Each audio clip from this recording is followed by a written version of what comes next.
अब सदन के सामने दो स्टेटमेंट हुए। एक हुआ विपक्ष के नेता का, दूसरा हुआ माननीय राजनाथ सिंह जी का, रक्षा मंत्री जी का। ये कहते हैं कि 1 करोड़ रुपया नहीं मिलता है। श्री राजनाथ सिंह ने अधिकृत रूप से कहा कि मारे जाने वाले अग्निवीर को जो शहीद होता है उसको 1 करोड़ रुपया मिलता है। उनको फैक्चुअल पोजीशन सदन पर रखनी चाहिए मान्यवर। ये सदन झूठ बोलने की जगह नहीं है मान्यवर, यहाँ सच बोलना चाहिए। और अगर ये नहीं रखते हैं तो उनको ये सत्यापन नहीं करते हैं अपने स्टेटमेंट का, तो उनको सदन और देश से और अग्निवीरों से माफी मांगनी चाहिए माननीय।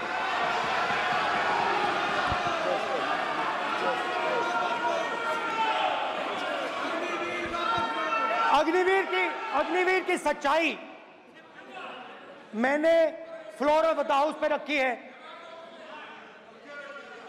और राजनाथ सिंह जी ने भी कहा है जो रियलिटी है वो हिंदुस्तान की सेना को मालूम है, वो अग्निवीरों को मालूम है। उनके कहने से या मेरे कहने से कोई फर्क नहीं पड़ता, सच्चाई तो उनको मालूम है। उनको मालूम है सच्चाई कौन बोल रहा है।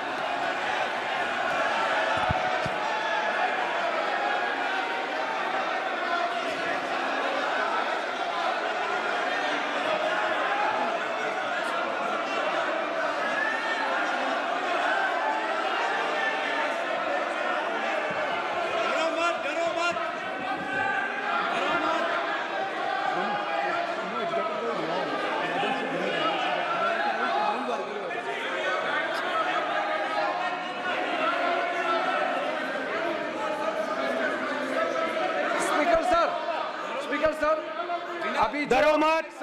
मेरा छोटा सा अनुरोध है, क्योंकि सर ये विषय गंभीर है और अभी माननीय गृह मंत्री जी ने जो बात रखे हैं कि 2 स्टेटमेंट जो रक्षा मंत्री जी ने बताया सदन को और माननीय विपक्ष के नेता राहुल गांधी जी ने जो स्टेटमेंट रखा है, इसमें इन्होंने जो कहा है कि रक्षा मंत्री बोलने से क्या फर्क पड़ता है, इतना हल्का फुल्का कैसे स्टेटमेंट दे सकता है लीडर ऑफ ऑपोजिशन।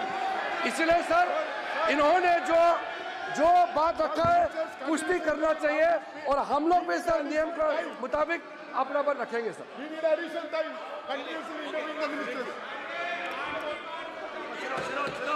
और स्पीकर सर स्पीकर सर, देश की सेना जानती है, पूरा देश जानता है कि अग्निवीर स्कीम सेना का स्कीम नहीं है, पीएमओ का स्कीम है।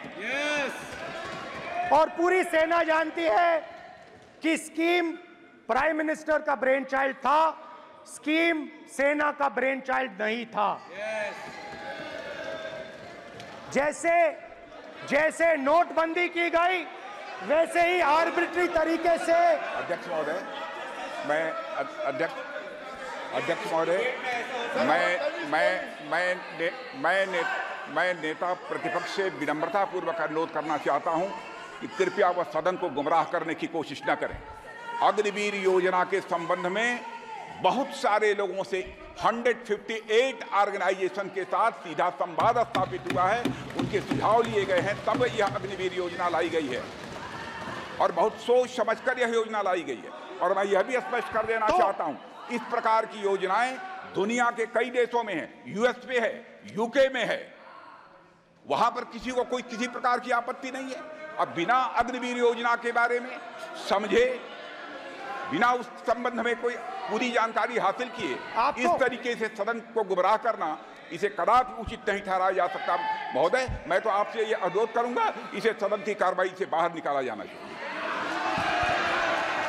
आपको देखिए, सिंपल सी बात है स्पीकर सर, इनको अग्निवीर अच्छा लगता है, आप उसको रखिए, हम उसको बदल देंगे, हटा देंगे। सिंपल सी बात है, हमारी सरकार आएगी, अग्निवीर को हम हटा देंगे, क्योंकि हम सोचते हैं कि अग्निवीर सेना के खिलाफ है, जवानों के खिलाफ है, देशभक्तों के खिलाफ स्कीम है। हम इस स्कीम को नहीं चाहते।